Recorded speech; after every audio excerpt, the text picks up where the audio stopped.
Good morning student, welcome back to online classes. Class 10 subject Sanskrit.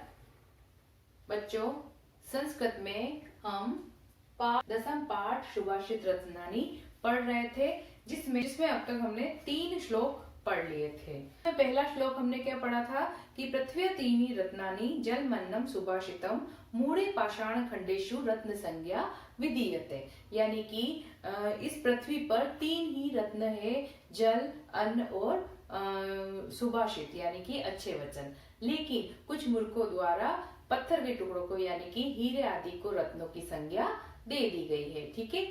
फिर उसके बाद दूसरा श्लोक पढ़ा था प्रिय वाक्य प्रदानेन सर्वे दुष्यंती जंतवः तस्मात् देव वक्तव्यम वचने का दरिद्रता। ठीक है। तो इसमें हमने क्या पढ़ा कि प्रिय वाक्य प्रदानेन यानी प्रिय वाक्य बोलने से, अच्छे वचन बोलने से सभी संतुष्ट होते हैं, सभी प्रसन्न होते हैं। तो फिर अच्छे वचन बोलने में कंजूसी नहीं करनी चाहिए। तो फिर अच्छे वचन बोलने में कंजूसी कैसी? ठीक है। तो अच्छे वचन बोलने में कभी भी कंजूसी नहीं करनी चाहिए।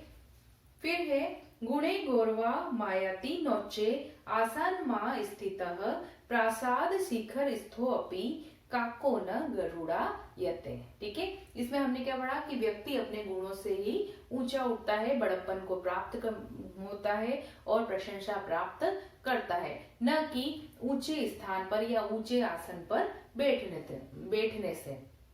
जिस प्रकार की एक कौवा होता है, वह ऊंचे महल के ऊंचे शिखर पर भी बैठ जाए तो भी वह एक गरुड़ के जो गुण होते हैं, ठीक है, उसके समान नहीं बन सकता, वह गरुड़ के समान नहीं बन सकता है। ठीक है बच्चों, तो आज हम इससे आगे के श्लोक पढ़ेंगे। ठीक है। तो इससे आगे के श्लोक में इसके आगे के श्लोक में पहला श्लोक है पात्रा पात्र विवेको अस्ति धेनुपन्न गयोः इव तृणात् संजायते क्षीरम क्षीरात् संजायते विषम।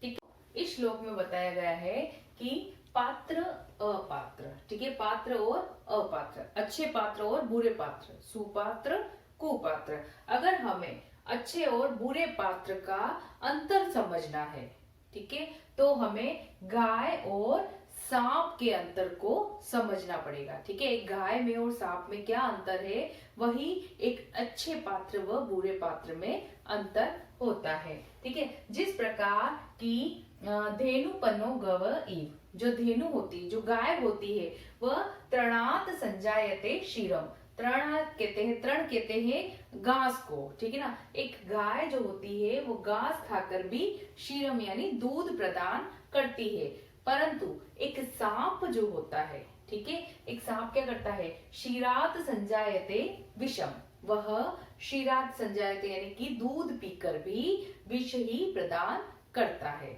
तो एक अच्छे व बुरे पात्र का अंतर जो होता है वह गाय तथा सांप के अंतर के समान होता है। जिस प्रकार की एक गाय होती है वह घास खाकर भी दूध देती है, लेकिन एक सांप जो होता है उसको अगर हम दूध भी पिलाएंगे तो भी वह क्या उगलेगा, वह विष ही उगलेगा। तो यही एक अच्छे इंसान और बुरे इंसान की पहचान होती है कि अच्छा इंसान जो होता है वह कुछ भी ग्रहण करे, ठीक है ना, भले कितने ही कड़वे वचन, कितनी ही बुरी बातें वह ग्रहण करे, लेकिन वह सबसे हमेशा अच्छा ही बर्ताव करेगा, अच्छा व्यवहार करेगा, अच्छा ही बोलेगा। लेकिन एक बुरा व्यक्ति जो होगा उसको अगर भले कितने ही अच्छे वचन सुना दो, उसको कितनी ही अच्छी चीजें दे दो, वह हमेशा दूसरों के साथ बुरा बर्ताव ही करेगा, वह बुरा ही रहेगा।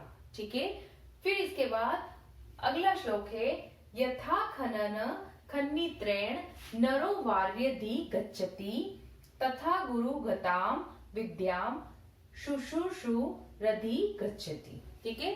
तो बच्चों, इस श्लोक में क्या बताया गया है कि जिस प्रकार यथा खनन खन्नित्रेण यानी कि फावड़े कुदाली, जो खोदने के सामान होता है, खनन कार्य के जो साधन होते हैं, ठीक है, उसके द्वारा, तो खनन साधनों के द्वारा नर यानी मनुष्य, ठीक है ना, जिस प्रकार खनन साधनों के द्वारा मनुष्य वार्यधि गच्छति, वार्य कहते हैं वारी यानी पानी, तो खनन द्वारा मनुष्य खोद खोद कर, जमीन में से खोद खोद कर पानी निकाल लेते हैं उसी प्रकार तथा यानी उसी प्रकार गुरुगताम विद्या शुश्रूषुरधि गच्छति। ठीक है, उसी प्रकार एक शुश्रूषु जो होता है, जो ज्ञान का इच्छुक होता है, जानने का इच्छुक जो विद्यार्थी होता है, शिष्य होता है, वो अपने गुरु के अंदर जितने भी गुण है, जितनी भी उनकी शिक्षा है, जितनी भी विद्या है, वह उनकी सेवा कर कर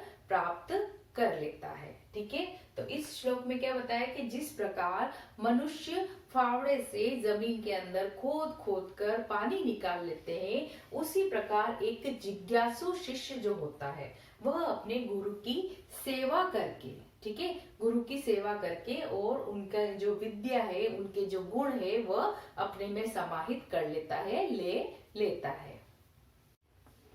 फिर अगला श्लोक है अजरामरवत प्राज्ञो विद्यामर्थम च चिंतयेत ग्रहित इव केशेषु मृत्युना धर्ममाचरेत्। ठीक है, तो इस श्लोक में क्या बताया गया है? इस श्लोक में बताया गया है कि प्राज्ञो यानी विद्वान मनुष्य को, विद्वानों को अपने आप को अजर व अमर, ठीक है, अजर कहते हैं जिसको कभी बुढ़ापा ना आए, जर कहते हैं बुढ़ापे को, तो अजर का अर्थ होता है जिसको कभी बुढ़ापा ना आए, जो कभी बूढ़ा नहीं होगा, तथा अमर, तो अमर किसे कहते हैं? जो कभी मृत्यु को प्राप्त नहीं होता है, जिसकी कभी मृत्यु नहीं हो सकती, वह अमर कहलाता है। तो विद्वान मनुष्य को अपने आप को अजर व अमर मानकर विद्या तथा अर्थ कहते हैं धन को, ठीक है ना, धन कमाना चाहिए, विद्या ग्रहण करनी चाहिए।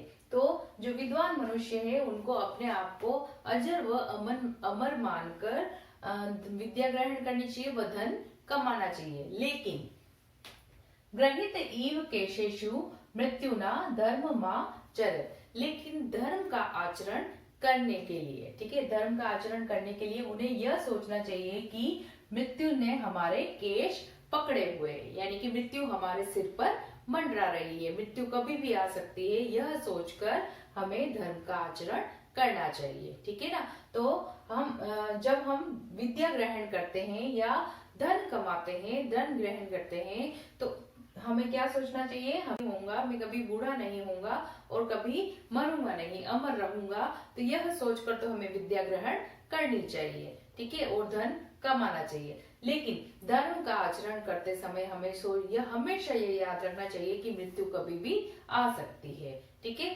तो मृत्यु कभी भी आ सकती है, यह सोचकर हमें धर्म का आचरण करना चाहिए। और विद्या और धन प्राप्त करते समय हमें क्या सोचना चाहिए कि मैं हमेशा अजर व अमर रहूंगा। ठीक है बच्चों, फिर इसके बाद अगला श्लोक है धन धान्य प्रयोगेषु विद्यायाः संग्रहेषु च आहारे व्यवहारे च त्यक्त लज्जः सुखी भवेत्। तो इस श्लोक में क्या बताया गया है?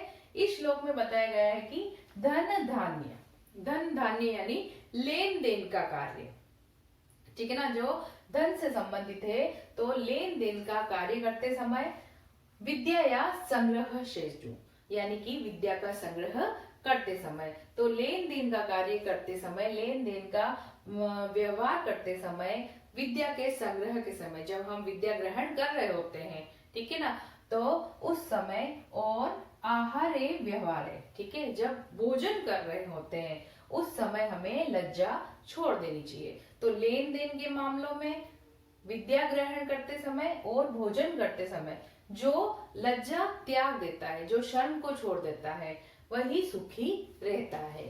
अर्थात जो व्यक्ति धन धान्य के मामले में, धन कमाने यानी लेन देन के मामले में, विद्या ग्रहण करने में और भोजन करते समय जो अपनी लज्जा त्याग देता है, वो लज्जा रहित होकर ये काम करता है, वही जीवन में सुखी रहता है। ठीक है, तो विद्या ग्रहण करने के लिए, जब हम विद्या ग्रहण करते हैं या धन धान्य यानी कि लेन देन का काम करते हैं और जब हम भोजन कर रहे थे, तब हमें लज्जा नहीं करनी चाहिए, ठीक है ना, शर्म नहीं करनी चाहिए, तभी हम सुखी रहेंगे। ठीक है बच्चों, तो यहाँ तक के श्लोक हमने पढ़े, इससे आगे के श्लोक हम अगली कक्षा में पढ़ेंगे। आप भी इन श्लोकों को पढ़िए।